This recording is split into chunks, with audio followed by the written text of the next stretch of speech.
Everyone has a unique book of life known as Akashic Records. Welcome to today's Spiritual Mastery interviews with Akashic Record readers, guides, and practitioners. Today I am talking to Ms. Brandie Devall. Brandie Devall, you are such a beautiful Empress light being. I'm so glad that you're here, and the theme of your shirt, Relax, is just so fitting with where we're at right now. Yep. So, Brandie, welcome to our call. This is a video that we're doing for the Akashic Collective, and I would love to have you share a little bit about you, your background, what you're up to, before we dive in with some of these questions. Sure. So, I don't know why, but whenever someone asks about me, I think my name is Brandie and I'm a lawyer. And that's like not my favorite thing about myself, but we identify so much with our jobs in this country, I guess. I don't know. And then next I think, well, I'm a mom. I have two sons. And even my baby is 18. So that's just navigating this world as a mother. You know, you've taken this big risk of like taking a big part of your heart and sending it out into the world. But just being the mother of two Black sons has really inspired me as an adult. I'm talking an adult, post 30s adult, to learn to manage stress. Um, I'm also a yoga instructor, um, and I'm married. I'm the youngest of seven. I'm going to be celebrating my 23rd wedding anniversary this July. Yes, that's very exciting. And yeah, I got into yoga years ago. I have a really dear, brilliant, hilarious friend whose name is Saul. And my husband was working at a community organization, a community coalition. And Saul said, "Hey, come down and do yoga." And I'm like, okay, well, we live in California, so you know what it is technically. And we went and did yoga, and it was fine. And um, when I was in law school, there was someone that came and did Tai Chi with us. And I enjoyed that. I enjoyed the moving meditation, although I wouldn't have called it that at the time. But I sort of had the beginning of an understanding that you can put some intentionality around inner calm. You can start to kind of carve that out. I didn't really know what it meant, but I knew you could put a timeout on some of your, what they call it, monkey mind in yoga.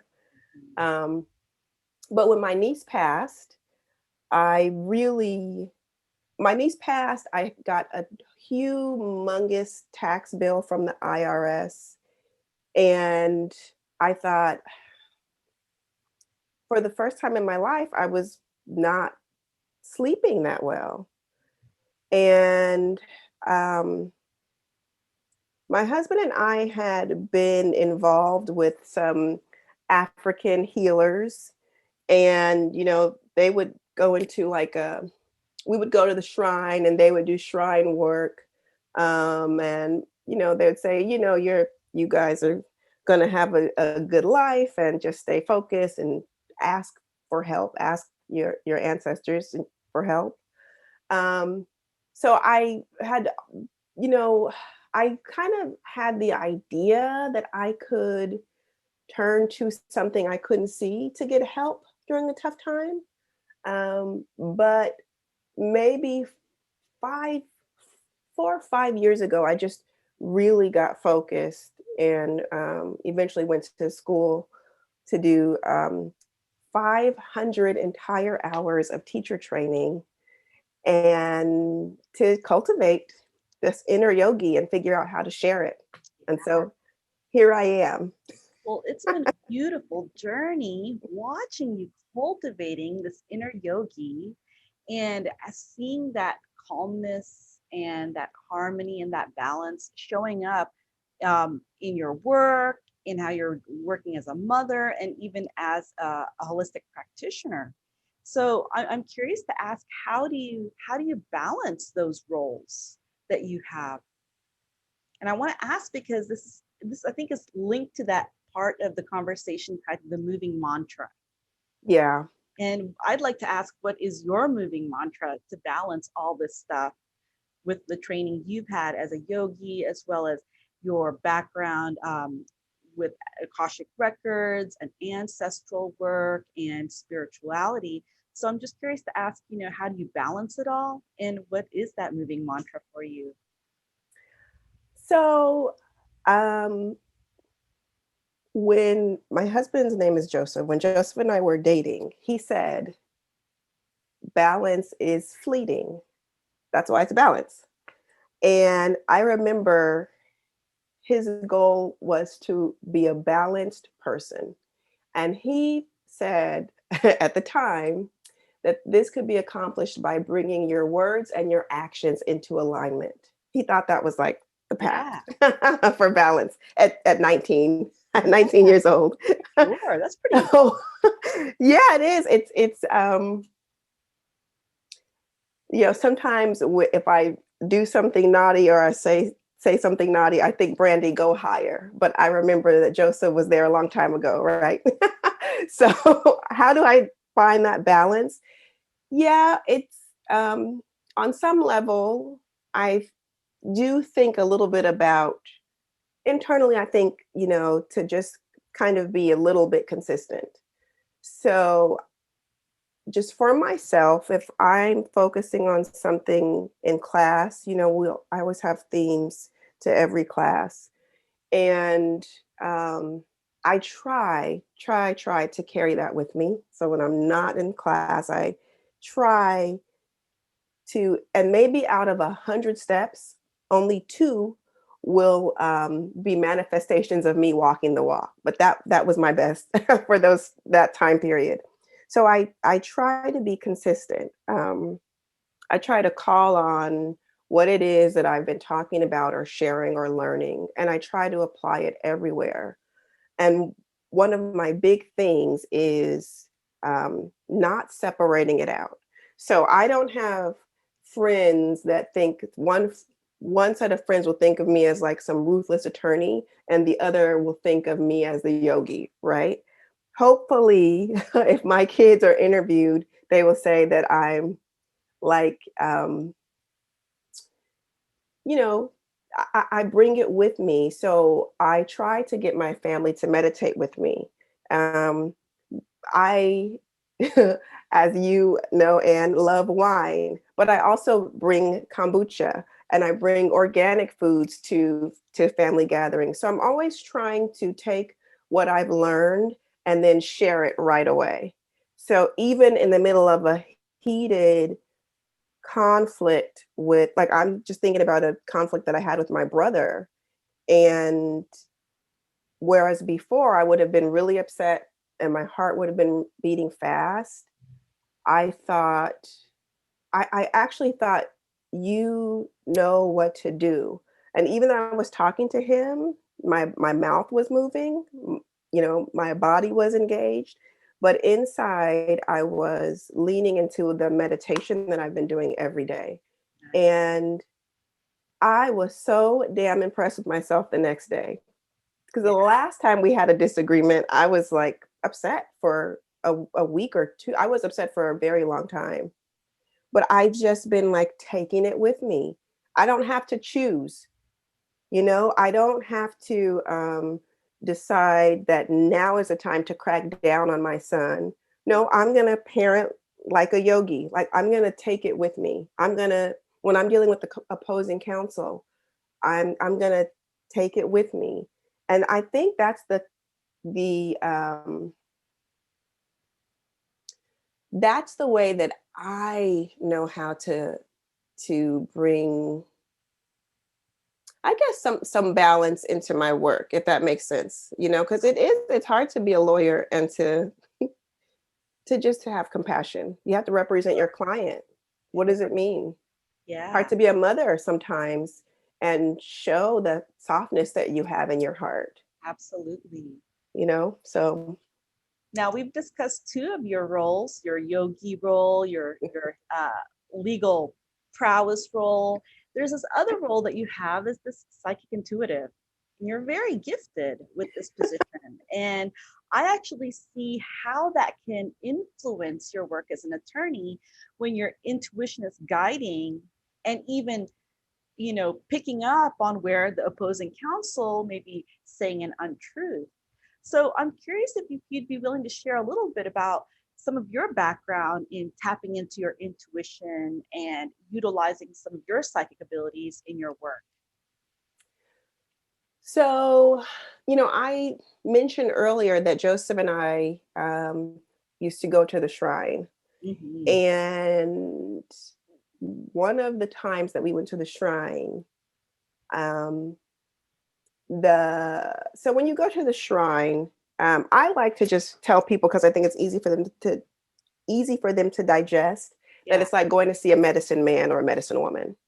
So when we went to the shrine, um, I'm going to use this phrase, this what we call him a priest. The Okay. the traditional priest was there, and they go into a trance, and in the trance, um, he said that when my kids were a little older, when I was in my 40s, that I would start um, doing some work as a priestess.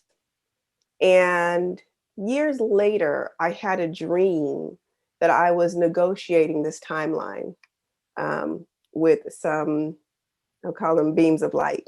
Yeah.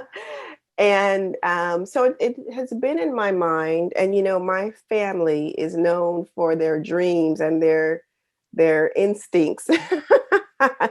That is celebrated in my family. Yeah. Um, and then I happened across a tarot deck about, I don't even know how many years ago. And I started doing readings for my family and friends. And then people like started asking me to do them or to, bring your tarot cards and just, talking about how accurate the readings were. I've seen so many truths come from sitting and Mhm. just saying what I feel as we go through the tarot. That it's easier for me to use the tarot, I think, because of my own, again, that over processing, over analyzing brain. So it's easier for me to leave that behind when I'm dealing with the tarot and reading for friends or family. um, and even, it's interesting, sometimes I do a reading for myself, but I'd really much rather have someone else read for me. But the cards, I mean, if I do a 3, 5, 7 card spread, I've repeatedly been um, really validated, I guess, and just been able to help people because there's always light at the end, always. Even when people may be going through something tough, there's always light. Yeah. That's an incredible wisdom there to share. To give people a sense of, even though you can't see it when you're in it, Right. there's got to be something greater in terms of the outcome that can pull you through, you know. And yeah, I have experienced some of the spreads that you've pulled out before, and really, really amazed by that. So I'm curious to ask. You've got this really colorful history and background. What are some of the influences that you've come across in your life that's really supported your spiritual growth and your spiritual journey? So, are there any authors or speakers or books that you've read that really had a profound influence or impact in your life? So just kind of going back in time, Cheryl Grills was she did some of the shrine work, and she's really just amazing. She's Mm. really, I think, on the other side, obviously, one of the beams of light that I put in my path just so I wouldn't go off the rails. She'd really helped to bump me along in the right direction, especially, I look back, I was with 19, 20. Um, I have a really dear friend, Crystal. Her name is Crystal Rios, and she's my yoga teacher in my 200 and my 300-hour training. And Cassandra Vitali, she's got a school of divination. She's amazing. Oh, And of course, you, Anne. I mean, everyone loves you. You've had a aw. tremendous impact on my work. You were talking just now, and I was thinking, oh, yeah, that's kind of what Anne is saying now, that I talk about that when I'm doing my meditations and yoga. So, and then, like some of the people that have had a huge impact, names that everyone knows, Thich Nhat Hanh. I'm a huge fan. I love him. Obviously, Oprah, I just think she's great. But, I don't necessarily agree with everything that she says, but I love that she's open and she provides access to all of these. She's really helped to popularize like this new age thinking. Yeah. Maya Angelou, Mary Oliver. I really like Eckhart Tolle. Yeah. Dolores Cannon, I love all of her work. I even am almost certified as a QHHT quantum healing therapist. Yeah. So That's exciting. I think, with the QHHT, right? And quantum healing hypnosis technique. there you go. Yes. And then you blend that with the work with the record keepers, the Akashic Records. Yeah. Like you have access to the bank of knowledge there. So And you there's have, never contradiction. That's what's yes. so amazing. You talk about synchronicity or validation. Yeah. There's never contradiction. Even when what you may think some facts. See, the principles and the heart of the teachings are never in contradiction. Sometimes Mhm. because maybe we don't understand something, the facts seem like, I thought you said go left and I went right. But Right. when you get to your destination, it works out. Absolutely. Absolutely. So this is a bit of a charged question considering your role as an attorney of the world. And, we've got some big social events, big psychic, spiritual events, and also some big scientific events that are really pushing the fabric of humanity to grow right now. There's a lot of change happening. There's a lot of people that are waking up and they're not necessarily aware that they're here for a bigger reason. So I'm curious to ask you, with all this amazing experience, knowledge, and influence that you've got in all these fields, where do you feel like is your special contribution to the earth?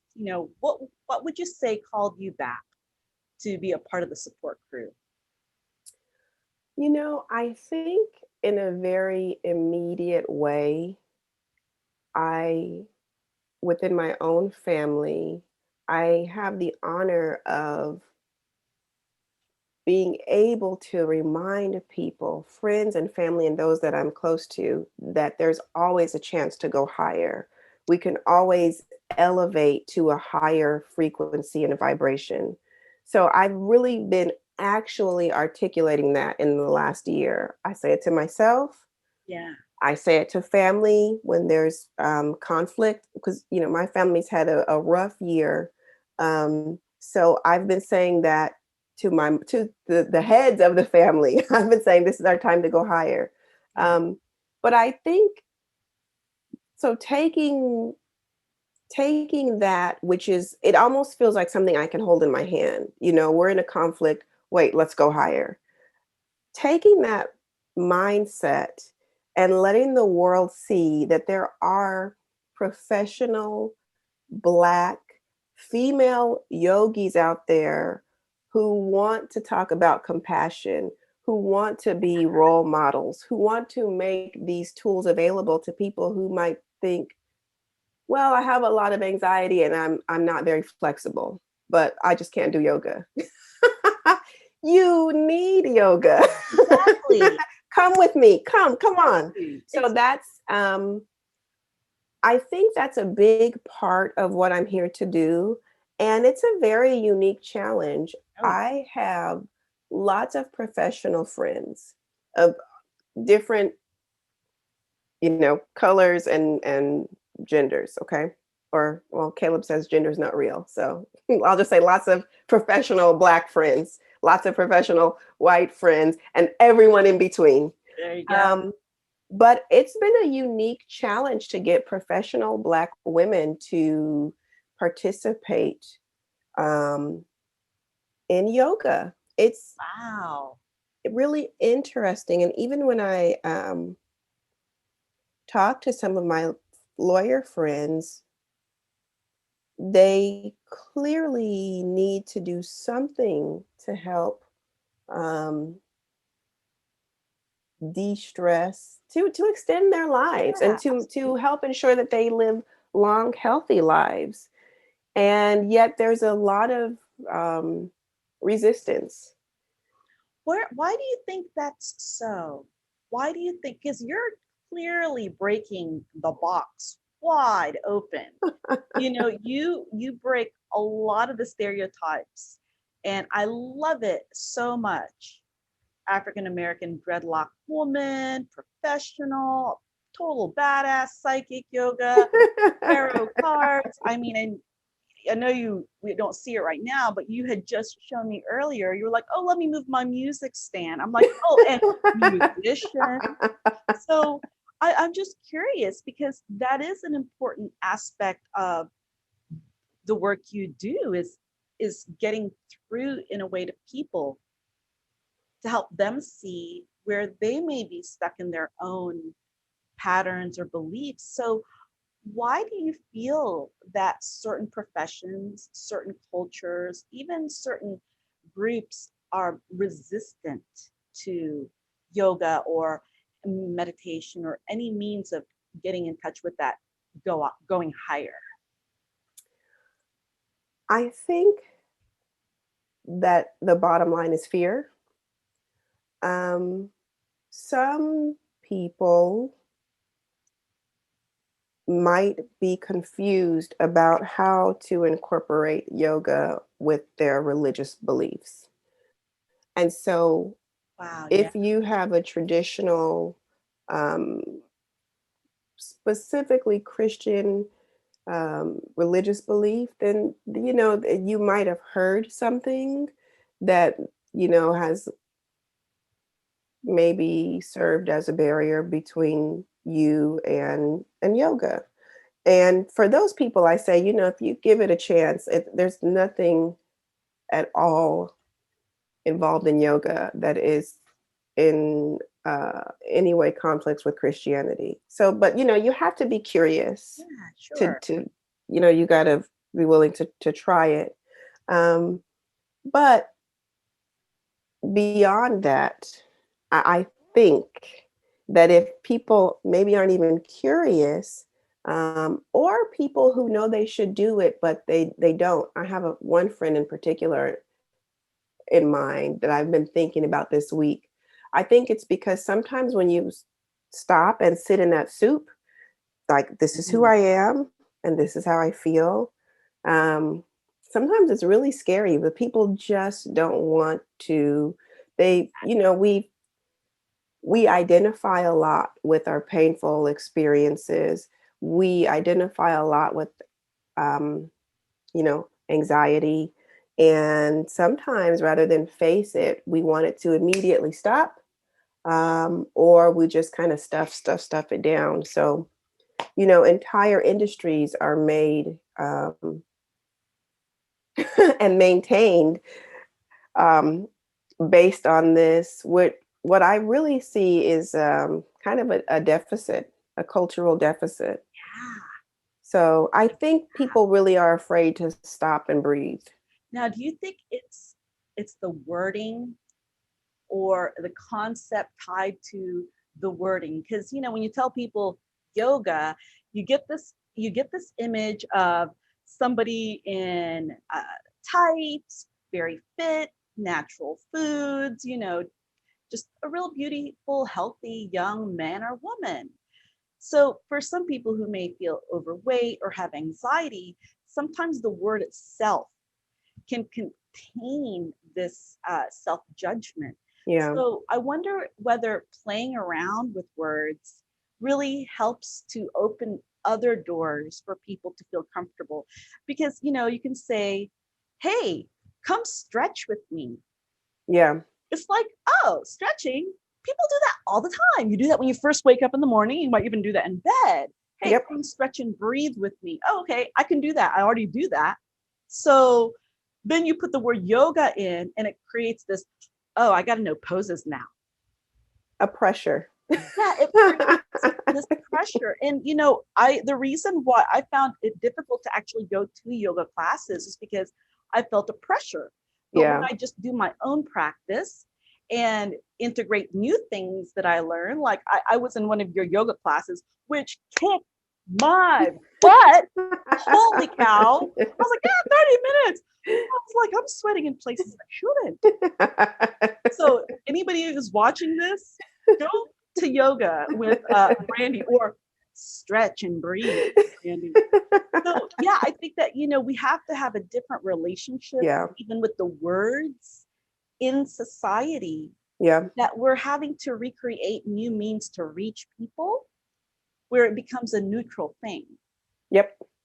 So when you're looking at people in your profession who are very anxiety ridden, who are very stressed, it's like, gosh, I'm going to offer you a 3-step breathing technique that will bring your anxiety and level down to 75%. That's so like matter of fact, cold and almost scientific, that Yep. you end up integrating those mantras, those meditative practices, the encouragement to go higher, that you're a ninja, that you just Yeah. become this like light ninja. And that's Yeah. really what I think you are, Brandie. You're like this Well, thank you. light eagle ninja. I've been trying to figure out just exactly what is the phrase that really encapsulates you. I've been working with legalini, all these other blends of words, and I just went, she's a light ninja. Ooh. So yeah, I really think that, coming to people in a different way, in a different manner, Yeah. helping you contribute to their awareness, their opening, their education, because I feel like you do have a very important purpose to convey, especially to African Americans, self-care practices That's for right. preservation. And you have young Black men that you're raising and you're teaching them, ways of being, that it's important to also integrate, the connection of Eastern, Western, body, mind, Yeah. spirit, and doing it in a way that's so natural for you. It's interesting. I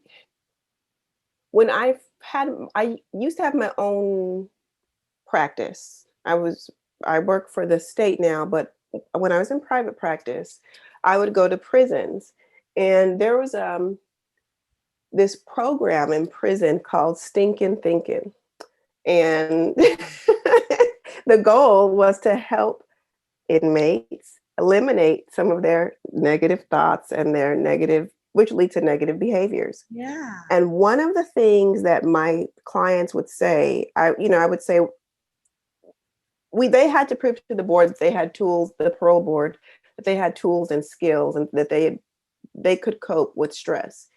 And I would ask them, so what do you do now when you have a conflict? And they would say, I stop, I breathe, and I walk away. And it amazed me when they would say that my 10-year-olds knew that. They had been taught that. But not everyone learns it, right? Like my kids were very fortunate. My parents were around, so we live across the street from Joseph's aunt and uncle. So they had all of these positive influences. But for some people, your first reaction could be to fight back, right? Fight or flight. Yeah. Or you freeze Breathe and and your friends do it. yeah. My gosh. I mean, when people say pause, it's like, pause for what? Yeah, a Yeah. mindful pause. A natural fear reaction is to freeze, but a mindful pause is different. That's your opportunity before things go out the window to Right. remember You're right. we can control what's happening inside only, and absolutely nothing else. Yeah. So I want to talk about that because you're part of the spiritual mastery group. And this last Yay! month and this month, we've been talking about living in our sacred heart space, creating from that place, living from that place, working from that place. So I'm curious to ask, have you been practicing aspects of that? And what have you found that has been really beneficial? Because when you say stop, pause, or stop, breathe, and walk away, do you know how many conflicts we could avoid worldwide if people just gave themselves like 3 seconds to apply that one Yeah. second thing immediately? And 1 second, though, if it happens like that, can be energetically spread out, you know? So I'm curious to ask how it's been for you living in that sacred heart space and creating living thinking from there. So it's interesting. I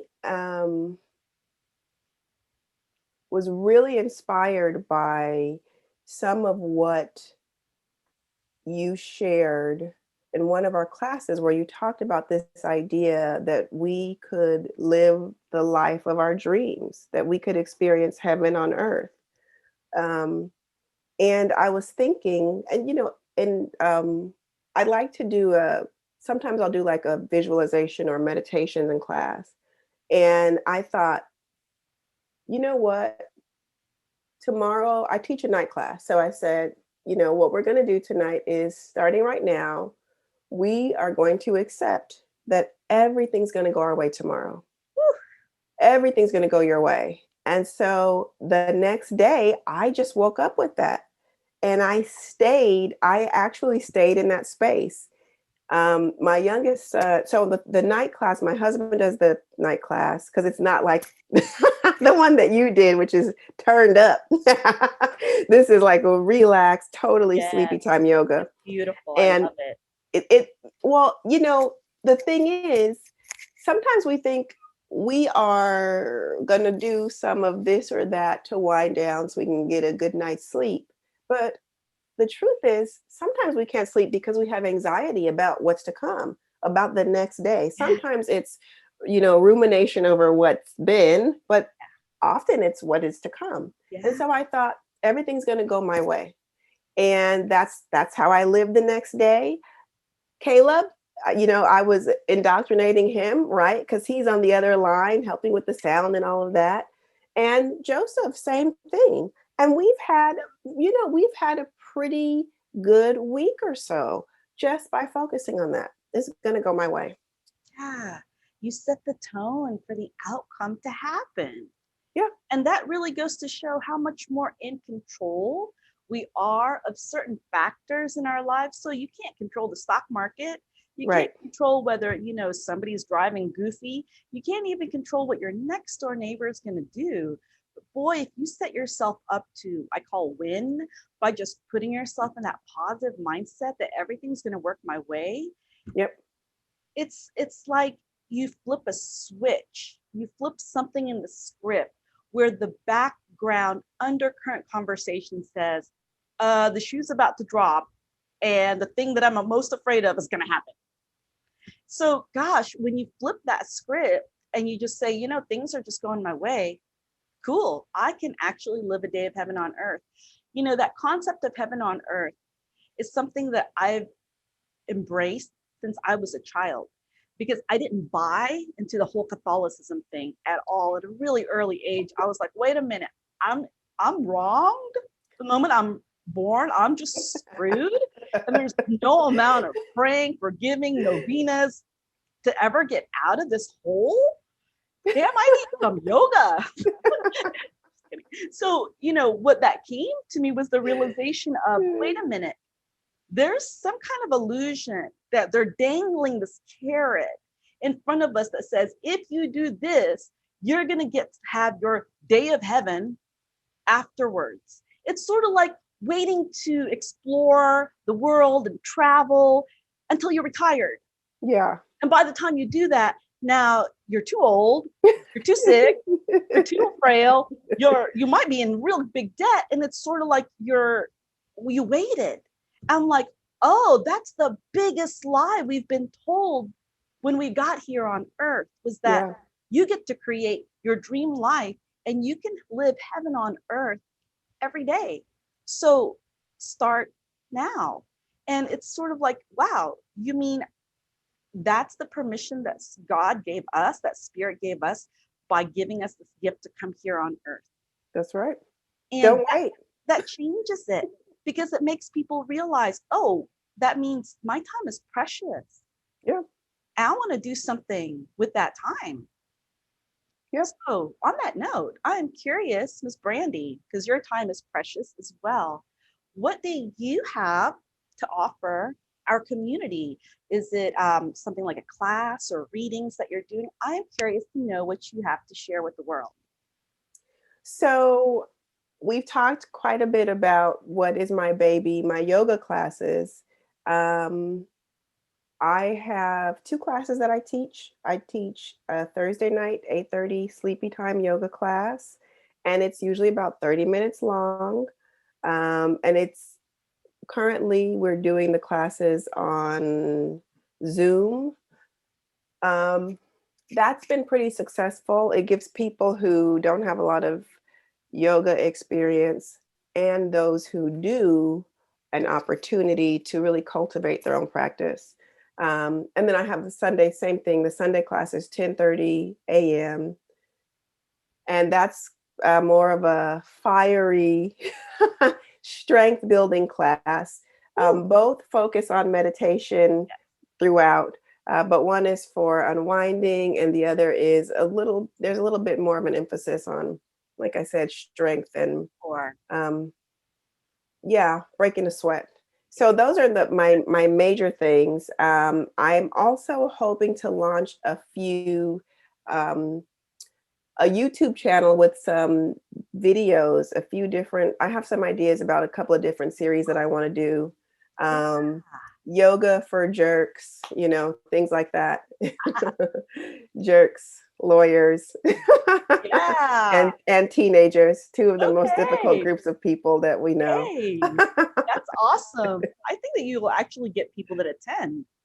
Yeah, I think so. I mean, it's like, if someone sends you the Yoga for Jerks videos, you should probably do them.